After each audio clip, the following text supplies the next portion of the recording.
Ah,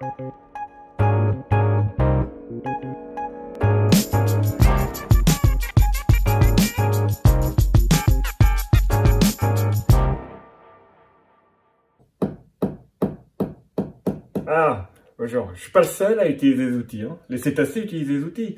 Par exemple, savez-vous que des dauphins utilisent des outils pour trouver des poissons? En fait, ce qui s'est passé, en fait, on répond à des questions dans leur environnement et du coup, on répond à des questions différemment en fonction de ce que l'on veut faire. Par exemple, on a observé que des dauphins aux Bahamas trouvaient des poissons qui étaient cachés dans le sable. Okay, donc, ce qu'ils font, les dauphins, c'est qu'ils vont mettre le rostre à l'intérieur du sable pour faire semblant de gratter, de fouiller, et le poisson qui a peur, il commence à s'échapper, et là, il se fait manger par le dauphin. Et ben, on a exactement la même chose pour des dauphins en Australie, à Shark Bay, exactement.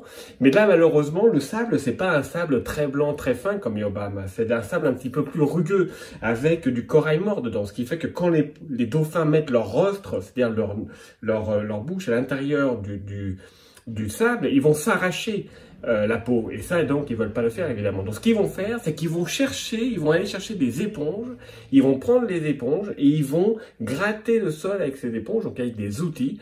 Et là, pareil, les poissons prennent peur, ils s'enlèvent du sable et à ce moment-là, ils se font manger par les dauphins. Donc, en fait, on répond à des questions avec notre environnement et éventuellement avec l'utilisation d'un outil, par exemple, si c'est plus facile pour accéder à la nourriture.